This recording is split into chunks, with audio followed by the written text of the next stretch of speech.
Hello, and welcome to another episode of the Studio 78 podcast. I am your host, Nache from NacheSnow.com. Welcome.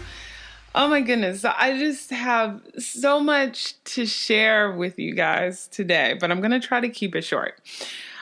First of all, this is Memorial Day weekend 2019. So I have to say thank you to all of the men and women who serve in the armed forces. Thank you for those who have formerly served. We really appreciate all you do for this country, all you do for us. So thank you for your sacrifice. Thank you. Also, I want to say thank you to the folks who've gone over to Apple Podcasts to rate me 5 stars. And a couple of you guys also left some nice words, some kind reviews over there. I really appreciate it. It helps people find this show. So thank you. And then also, I just wanted to talk to you guys about a little project that I've been working on. And I'm just going to keep you guys kind of abreast of it because I want, you to go over there and, maybe find something that you like. But then also, just from a business standpoint, I want you all to understand why I'm making certain decisions because maybe it'll help you if you're in the same situation. So I've recently, this weekend, launched a website that's called thelifecleanse.co. So it's a .co instead of .com. So thelifecleanse.co. And so you're like, okay, Nache, well, why would you do that? You already have a website, NacheSnow.com. I do, but after chit-chatting with Monique from episode 85, we were talking about our businesses. What we realized is a lot of people in our situation that have journals or books usually have a separate website that really focuses on the things that they're selling. And when I looked at my business, that actually made a lot of sense. And so even though it's under one umbrella, NacheSnow.com, there's a clear distinction of when you would go to what website, So for example, NacheSnow.com is really all about the podcast, and I'm focusing on women entrepreneurs who want to know more about branding, marketing, and productivity, right? Whereas thelifecleanse.co is really focused on the tools that help women get to that place. So, for example, the Life Cleanse Journal is all about asking yourself these series of questions and answering them so you can figure out how to make modifications in your life and then take actions to either find or pursue your passion. I'm also over at thelifecleanse.co. That's where I'm going to push the course harder, right? Where, it's how to organize your life to make time for your passion. By the way, still pre-selling that. The discount is over now, but it's still for sale and it starts in August. But you'll find that over there too.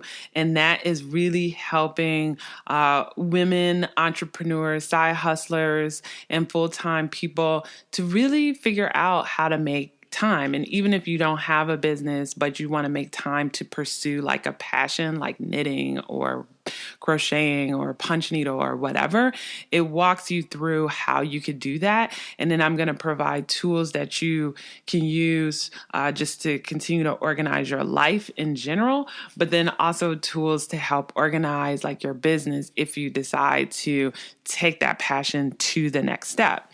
So that is really the storefront arm to NacheSnow.com. So NacheSnow.com, podcast interviewing amazing women, focusing on branding, marketing, and productivity.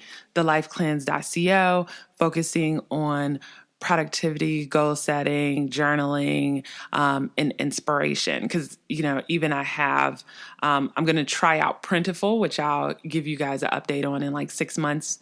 But I'm going to use I've connected Printful to help me sell mugs and t-shirts. So I have a Dreamer and Doer mug over there now and a Studio 78 t-shirt and mug. So yeah, so there's this clear distinction. I even created an Instagram account.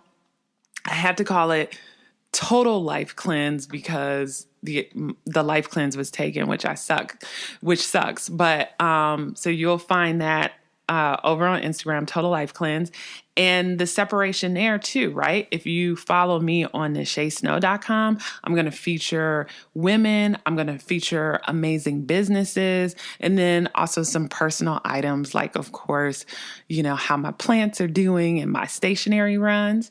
Whereas Total Life Cleanse on Instagram is going to be all about productivity. In particular, I'm just going to really be sharing all my journal stuff. So when you go over there, it's going to be just my bullet journal or actual pages or questions from my actual journal. So that one is like hardcore productivity, no fluff, nothing else. So if that's your jam, you would go there in order to get inspiration and journal prompts and things like that. So it kind of, I'm hoping that having this storefront, the lifecleanse.co, and this other identity for the Life Cleanse on Instagram helps kind of clean up my brand a little bit. So if people are looking for a specific thing, then they can go to an account that specifically addresses either how I could become a better journaler and get better with productivity and goal setting, or like, no, I just want to check out Nache, see what she's doing, and also hear stories about amazing women and find out how they're doing what they're doing. So let me know what you guys think. Good idea, bad idea, kind of check out the website. Like I've streamlined NacheSnow.com a little bit, like even the homepage, I kind of cut some stuff out. And then the lifecleanse.co, I've made it really into like a little shop. So I'm just curious what you guys think. Check out the new Instagram account. Just let me know, how you like it. And if you find it helpful also. Okay, so let's get to Anitra Terrell. Love Anitra. I so enjoyed talking to her. So she's from Reflektion Design, and Reflektion Design actually started in late 2013 after she was laid off. And what's interesting about her journey is it was like the universe was telling her that she needed to do this because she actually, along the way thought about or actually did get some other jobs, but they just didn't quite work out. It was literally like the universe was like, no, this is what you need to focus on. Figure out how to make it work. So I think you guys will really, really enjoy her story. You could really hear the passion in her voice, that the passion that she has for African home decor and design and what that could do like for your living space. It is clear to me that she enjoys what she does and she loves creating products that we can then use in our home to make our home a happier place. So have a listen and let me know what you think. Hello, Anitra. Welcome to the Studio 78 podcast.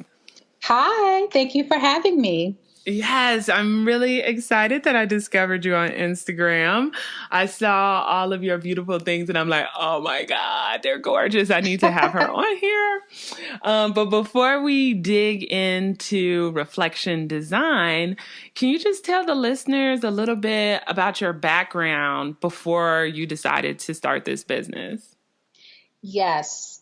So my background is varied. I often say I have, like a cat, like I've had a lot of different lives. I was a college professor for 8 years. I was a textile buyer. I worked in event management, many different paths. But looking back at that, I realized what they all have in common is that I consider myself a curator. So I like to bring things together, bring the best talents and and output of others together to create a whole different type of experience. And so during one of my trips to Ghana, I was purchasing textiles for a museum. I had the opportunity to work with artisans making various types of African fabrics. And I just fell madly in love with the process, everything from Ankara fabric to mud cloth to a Decor fabric, you name it. I was immersed in the process. I was there for about 8 weeks and just fell madly in love. But at the end of that time, I went back to teaching. I was teaching marketing. And so ironically enough, and that was around 2006. And so years later, I had left higher education, went into a different field, ended up being laid off from that job. And I asked myself, what do I want to do next? I want to continue, look for another job, or do I want to do something different? And I decided to just sit still and ask myself, what were the moments in my life where I was happiest, where I was most content, where I felt most on purpose? And my time in Ghana kept coming up. And I said, well, what do I do with that experience? Do I teach people about my experience in Ghana? Do I take people to Ghana? And what do I do? And so the textile piece specifically started to come up more and more. And so I decided, I'm going to start my own business, and I'm going to share my love of African textiles with everyone. Not only just the textiles, but the meaning behind the fabrics, and kind of help people understand it's okay to embrace color. It's okay to embrace patterns. And truthfully, these are our colors and our patterns. So the more we integrate them into our homes and our lives, the better we feel as you start to see it across industries, whether it be fashion or interiors. We gravitate towards it because it's us. It's in us innately. And so I started Reflektion Design in late 2013 as a way to do that, to showcase the beauty and history of African textiles. But it started out of that space of uncertainty, like being laid off and not knowing what to do next, and deciding it's a sign. I need to forge my own path. And so I did. So a question for you, because I'm positive there's some listeners out there right now who are like, yes. They're probably like maybe in that position as you were, during that time. But, how did that look for you? Did you have like kind of a nice little savings, account? So you're like, Judging by my response, you could tell the answer is no, into the O. So how are you able to do it, right? Because some people are in that same spot, like they know they want to do something, right? But they're like, money's kind of tight. I don't have a job, but I want to do this thing. Yes. So there's a couple of ways to approach this. What I did was, because I was laid off, I was eligible for unemployment. So I used part of my unemployment funds to kind of keep me afloat while I began to research the field, which was extremely important, right? So the first 6 to 9 months was just strictly understanding the fabrics better, understanding production, meaning, the different types of pillow finishes, zipper finishes, what's the standard size for duvet cover, yardage, figuring all of those things out first while on unemployment so that the bills are paid and there's food in the fridge, but using that time to really understand the field you want to go into, and more importantly, get clear on if this is something you really want to do. Because on the surface, you might think, "Ooh, that sounds really good. I want to do this." But then as you begin to delve into it, you may learn, maybe not. Or maybe I do, but maybe not the first way I thought I did. Actually, I want to try that instead. So I would say that if you're in a position where there's funding available that can support you the first couple of months, I would suggest doing that first. If you're in a situation where there are no funds, honestly, I would say seek either part-time employment or full-time employment. Because let's be real, bills need to be paid, food needs to be available, and you can do it. There's people who work a Mm-hmm. full-time job and start a business every day. And I'll tell you, and I may be jumping ahead a little bit, but I had the unemployment, did the research, the unemployment ran out. So it got really, really lean. Mm-hmm. And I ended up going back to work just to keep it real. Mm-hmm. Going back to a full-time position. Interestingly enough, I worked that position for 6 months and was laid off from that position. Mm. So now I'm like, hold up. Right. Just like, can I get a break? Right? 6 months later, laid off again. And I said, man, maybe this is a sign that I should continue with, creating my own business because these jobs keep disappearing. Right. And so I feel like that was right around the time when the the recession was hitting us a little bit. So all those companies were getting really tight and really lean. Yeah. And that's exactly what happened. I was working at a place and they kind of gave me the talk. Sales have dipped. And so we got to make changes. And so I got laid off again. And I did the same thing. But this time I said, well, now that I have the second opportunity and a little bit of funds coming in through unemployment, this time, now that I've done the research and I've gotten clear, let me start small. I'm not going to create a whole collection of products. Let me start with one thing. And I started with pillows. And so I started making pillows, getting it out there a little bit, doing a few shows, all while, still having those funds coming in to test the market, see what questions would come up from customers, what patterns are really popular, what wasn't popular. And then I kept going from there. Mm. And then how are you, because I think sometimes people get tripped up by this too, because I'm assuming, and tell me if I'm wrong, you were like importing the fabrics in. So how did you figure that whole piece out? Yes. And so luckily, because of the time that I had spent in Ghana, I had built relationships with a lot of the artisan groups that I worked with, because while I was there, I was learning how to make some of the fabrics.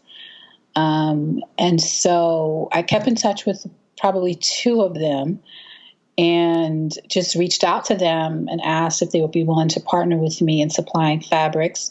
I also looked for fair trade wholesalers in the U.S. that imported the fabrics as well, and then opened a wholesale account with them and was able to get fabrics. So it was a nice mix of sources, which is good because you never want to only have one source of getting your materials, because if that disappears, you're in trouble. So, or if there's a tighter turnaround time, then I know I can find someone in the U.S.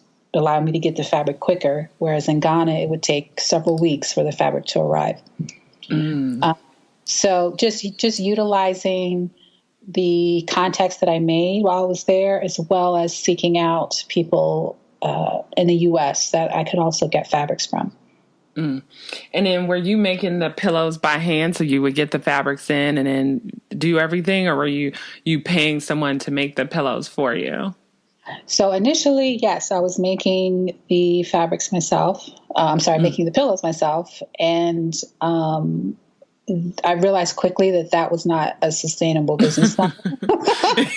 Right, because you're like, okay, if I gotta make one more pillow, right? That actually the art of making the pillows wasn't the issue. I mean, as many makers and artists will tell you, it's kind of therapeutic and you're in your zone. And it was more from a business standpoint in terms of where should my attention be, or where would it be best served for the business. So for me, that meant it needed to be focused on sales. I need to be driving sales. I need to understand how am I going to drive traffic to the website? How do I look for boutiques that I'd like to carry my products? That's a better use of my time versus sewing the pillows. So eventually I was in a position where I was able to find someone who could sew the pillows for me, which was a huge help, because then I could shift my attention to all right, I got to get on the ground and get some accounts coming in, get some custom orders coming in, get people going to the website, build the brand, get the product photography done. Right. All the things. Right? It's a whole list. And so when you look at that list, and we're not even talking about the accounting and the bookkeeping and the taxes, just the basic list, you're like, I need to get on that, because if those things aren't on point, there's no need for pillows to be made because no one's buying them. Right. Truth be told. So yeah, true. You have to get the engine of the business running and functioning consistently. I think as a business owner, that's where your attention should be focused. Now, you should at least know about making the pillows, which is what I stated earlier. The first few months, that's what I spent learning to do, so that if someone else is making it, you at least have an understanding. You know what they're talking about, the terminology they're using. You know the kind of finish that you want it to have. You know the kind of look you want it to have, because you understand it. But that doesn't necessarily mean that you have to be the one at the sewing machine making it. Mm-hmm. Maybe initially, but I think eventually the goal should be that you eventually move on to tackle some of those bigger areas in order to keep your business going. Mm. And so for your business, at what point did you decide like, okay, I've got something here, let me start to move into other categories? Because I see you've got like tableware, head wraps, travel accessories. I'm like, I need one of them head wraps. I mean, you got a little bit of everything. So I know. So what, so when did that happen? When were you like, okay? First, I'd say do as I say and not as I do. Rule number one. I don't know if there was an exact moment where I decided. I think I started with pillows and then decided what is the most logical progression. If you're looking at a home, the interiors, what would be the most logical thing to do? And so then I went into tableware, which I love. Napkins run this place. It's so much fun. It's beautiful. And most people, may or may not give it that much thought, but it makes a difference. And so after the tableware, I think a lot of it was feedback that I would get doing various shows, people wanting, different types of accessories, and realizing that you can enjoy African fabrics at home. You can also enjoy African fabrics away from home. And because the business was born out of my travels abroad, I figured travel wear was also a really smart next move, which is when I ventured into tote bags, neck pillows, and passport covers, because it's like, hey, this business is all about travel. It's all about, Africa and African textiles. So why not bring some of that into the mix as well? Mm-hmm. And so right now I feel like I'm at a good place. Like, okay, I'm good. Right. For those out there, because, I think you made a good point about when you were talking about, you needed to focus on like the marketing and the sales and all the things. What was it, that you think really started to get Reflektion Design off the ground? Like, was it the shows? Was it getting into stores? Was it interviews? Like, do you think it was, a couple things or one particular thing that finally got you like the momentum that you needed in order to say like, okay, I'm going to stick with this? I would say being featured in Design Sponge, which is an amazing online platform. They recently released a book in the company of women, which is all about women artists and designers, business owners.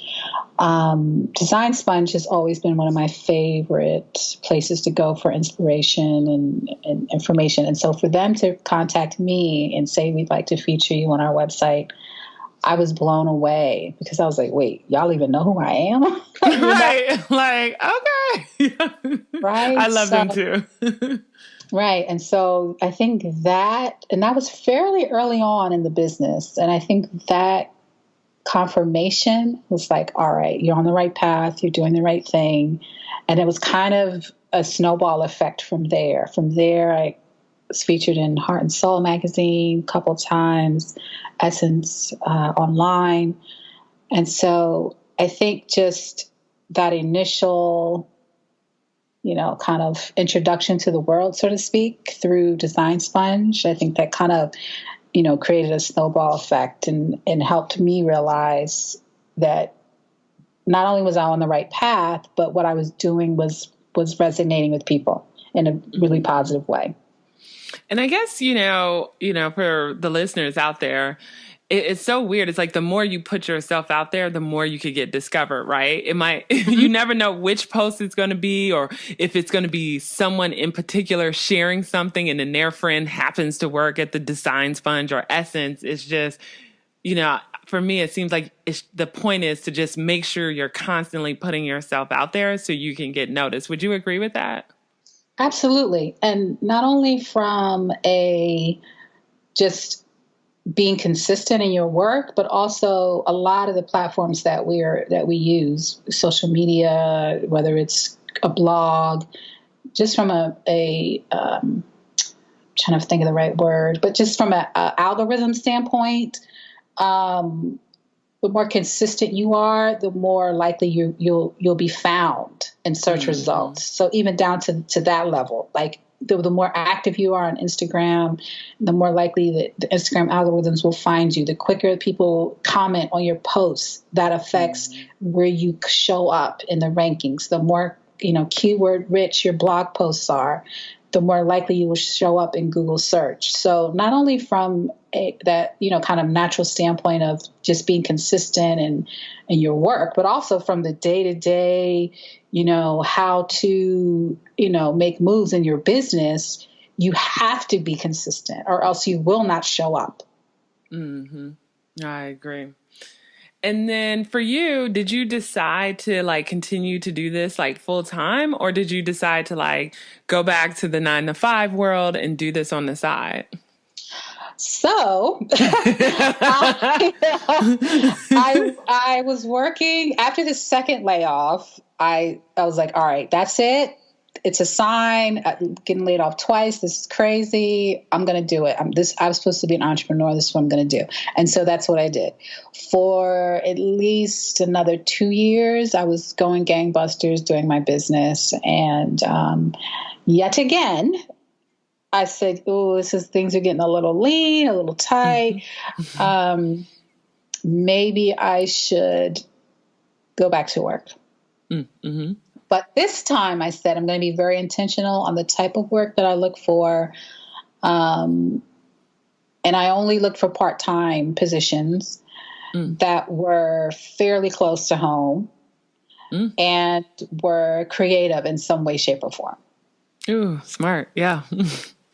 So that, it wouldn't be taxing on me. I would still be in some sort of creative environment, so the juices would still be flowing.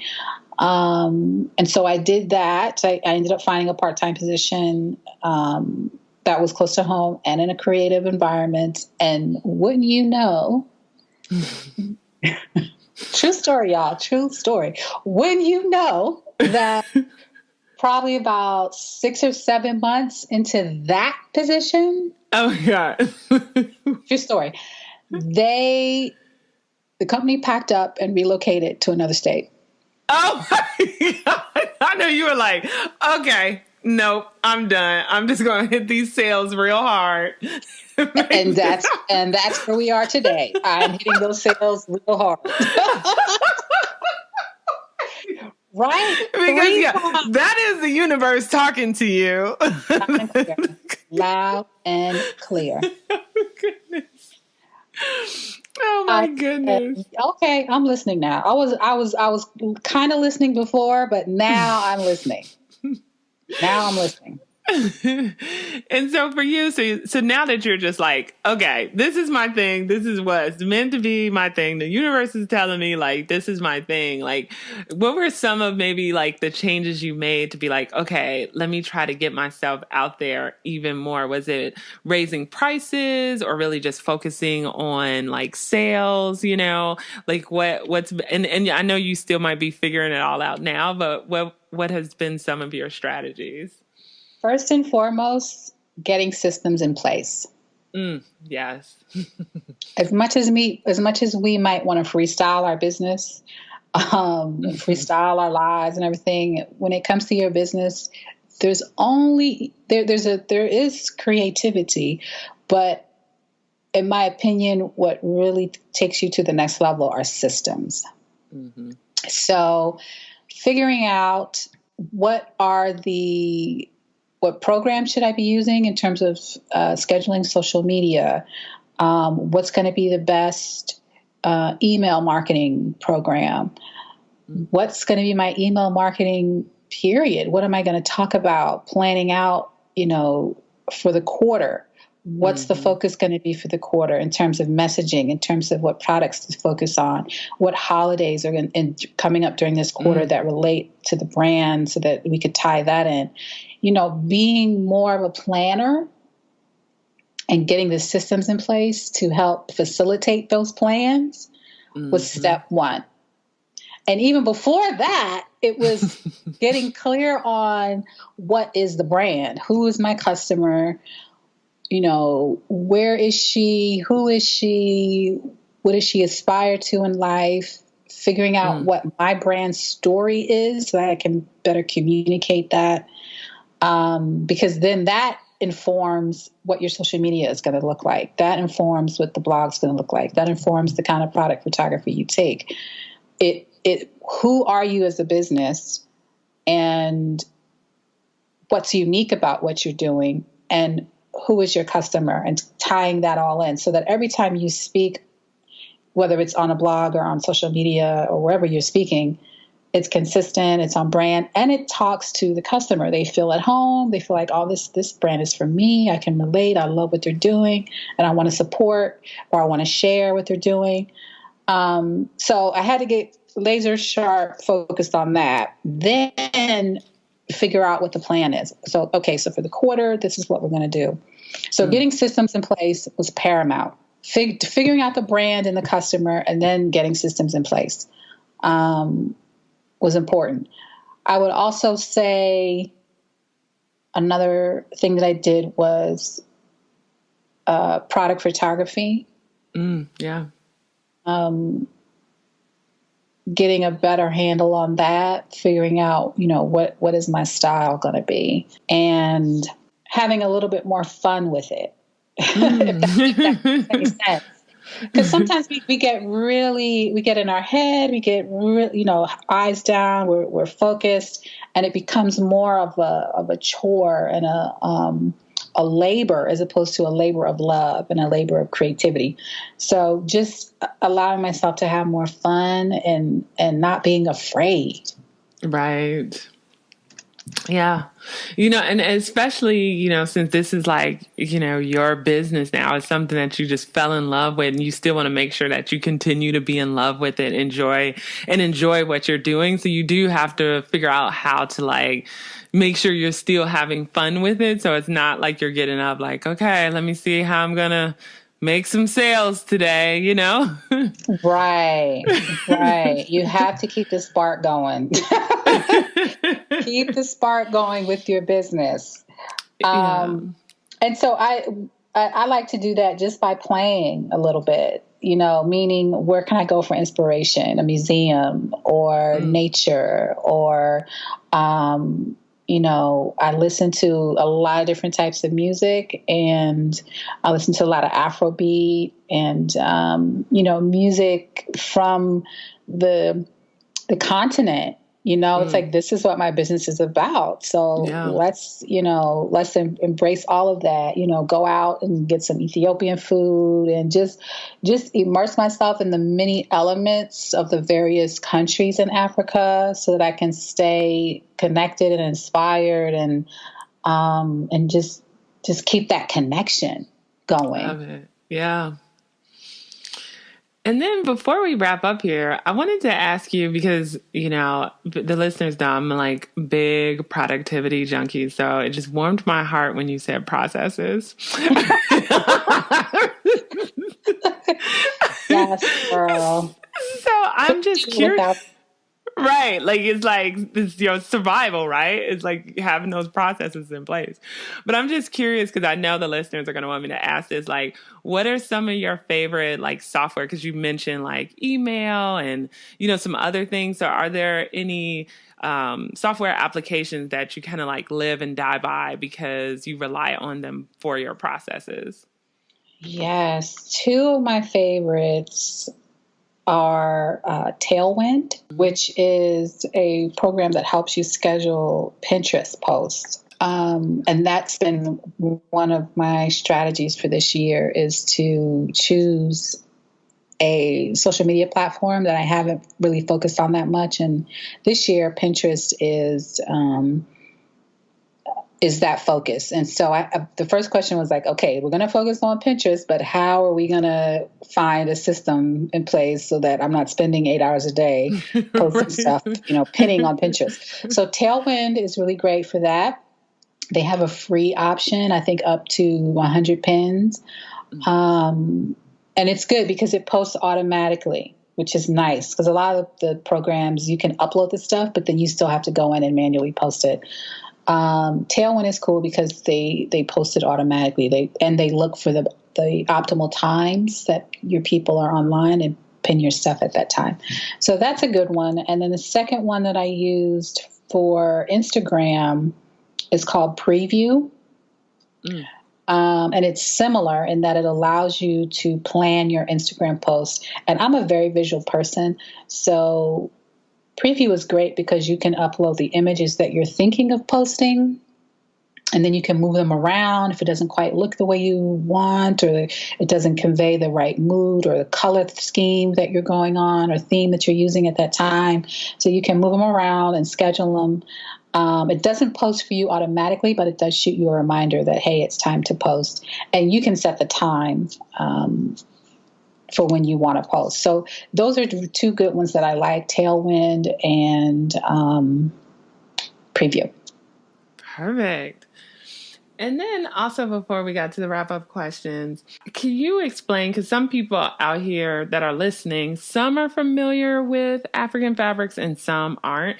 And then you mentioned like Ankara and mudcloth and Dinka. Can you explain like kind of what they are and the differences between them? Because I think we all hear those terms, but we're just like, oh yeah, they're African fabrics. They're kind of the same, right? Right. So African print fabric is probably one of the most popular. And African print fabric is also called Ankara fabric, which is also called African Dutch wax fabric.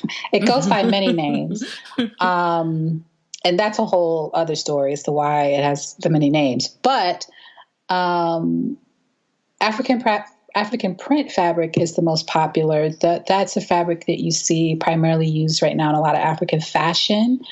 Very colorful, very bold. Some of the patterns have symbols or meaning, which relate to either relationships or status symbols, which is pretty true throughout most African textiles. There's usually some sort of symbolism involved.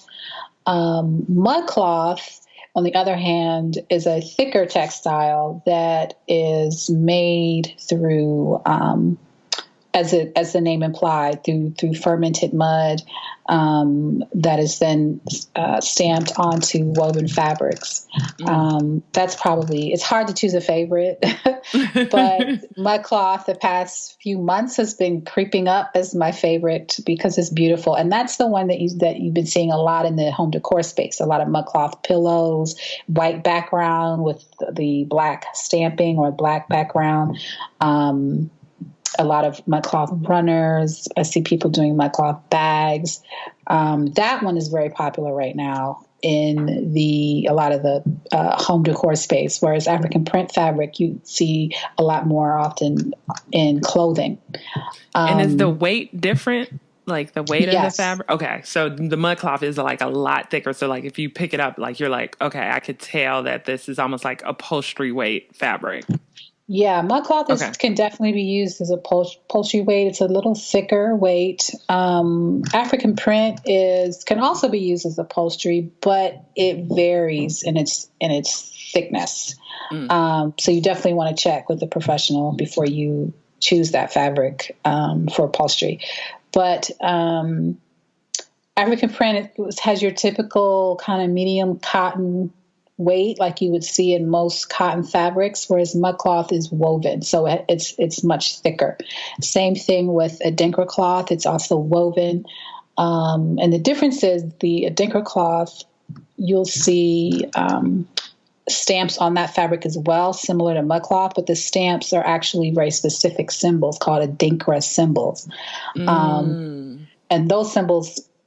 If you Google Adinkra symbols, you can see there's like a whole chart. Everything from symbols for bravery, symbols for love, symbols for leadership.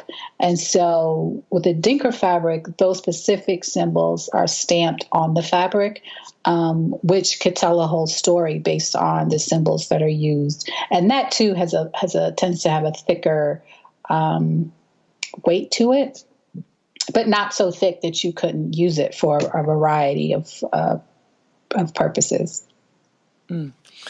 Thank you. Yeah, thanks for explaining that, because I'm like, I kind of sort of knew, but not really. I just, you just see a fabric and you're like, it's beautiful, but you don't necessarily know the story or the symbolism behind it or why one's a little thicker or looks a little different than the other one. So, and origin is a factor as well, like where the fabric comes from. Mud cloth, for example, typically comes from Mali, West Africa. African prints or Ankara can run the gamut, but mostly from Ghana, but many other countries make it as well.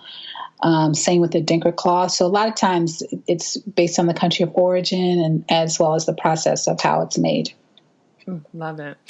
And then, because I always fail at this, what is the trick with the head wrap? That's $1 million question. I mean, I try, and I'm like, oh my goodness, I need to just get them already like put together so I can just throw it on my head. Well, that's becoming a really popular product, and it's actually pretty smart. But for me, it was just practice. And YouTube has thousands of head wrap tutorials that can help people get started. I wrap my hair a lot, and I typically tend to stick to 2 styles, I'll tell you, because outside of that, it's like, let me go watch a video real quick. But that's okay. I think we tend to see these elaborate styles and think if we can't do that, then we shouldn't wear head wraps. And that's not true. Yeah. You can style it as simply and as uniquely to you as you want, because there is no right or wrong way to do it. So start with something simple, start with something you can do quickly, like if you're getting ready in the morning, start with something quick and simple. And then over time, you can learn the more elaborate styles. I would say we just start with something simple. No, good advice. So just a couple of wrap-up questions. The first one is, how do you stay organized? Any tools, software, techniques, but how do you keep it all together? Google Drive is like my second best friend. I live in Google Docs and Google Excel, Google everything. I live there. Google Keep, I would say, is a really good organization tool for me. Google Keep is a really good note-taking tool. You can, everything from a to-do list to you can upload photos of something you're thinking about or something you want to, look at later. I use those 2 tools every single day, all day at some point. I'm either on Google Keep making a note, or I'm in Google Drive typing up something, or in Google Sheets, which is the Excel version. I use that quite a bit.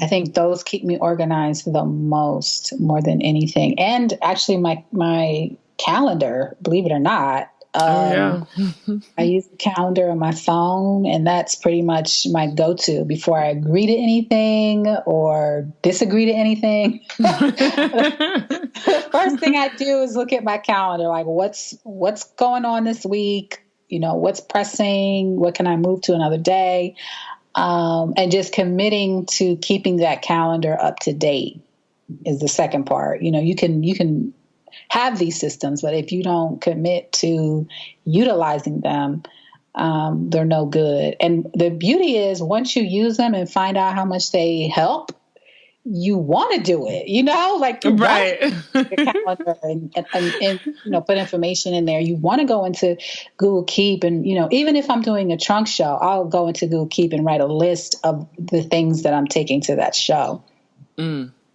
Just something that simple, like what am I packing?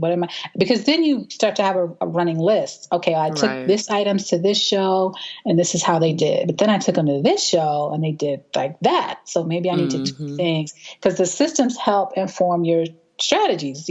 How do you make moves in your business? So it may sound like, all right, let me do this. But once you do it and you see how helpful it is, you don't mind doing it at all. No, I love that, because you could, let's say, go to a trunk show and then realize like, ooh, I should have brought X, Y, or Z, or I should have done whatever to prepare. But then you just add that to the list. So next time you're like, boom, right there. It's on my checklist. So I will never forget it again. Right. Right. No. And those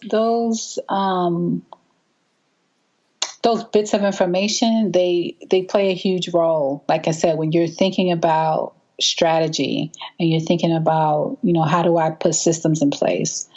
Or if someone asks you a question, you jot that down. Like if you're at a show or an event, or if someone asks you a question on social media and you're like, I never thought of that. Let me jot that down and come back to it. Like you might not be able to address it at that moment, but it gives you a place to store, because there's so many things going on in our lives you may forget. So if you have a place to store those things, or if ideas come to my mind a lot at like 2 a.m. and so, or right before I'm going to bed. And so I, will write it down in Google Keep really quick and then deal with it the next day. But at least if you have a place to put it, you won't forget and you're more likely to act on it. Love it. Love it. And then do you have a hobby? And if so, what is it? I know, right? Do you have time for a hobby, right? That's the question. And the answer is no. I do not have time for a hobby, but I'm making the conscious effort to make time. I have to do it. And it has to be something where there's some physical activity involved, because then you're killing two birds with one stone, right? You have a hobby and you're getting in physical activity, which are two things that I promised myself would be a priority for this year. Awesome. Yeah. So that's the goal, is to find something that I can do that will, that involves those two things. Yeah. No, I think it's like super important, because it kind of gets your mind off of things. And if it's a hobby, hopefully that's not on the computer or the phone. It gets you away from technology, maybe outdoors, or maybe working with your hands. But it's just something to take your mind off of kind of like the day-to-day grind and just tech and all the things. Yeah.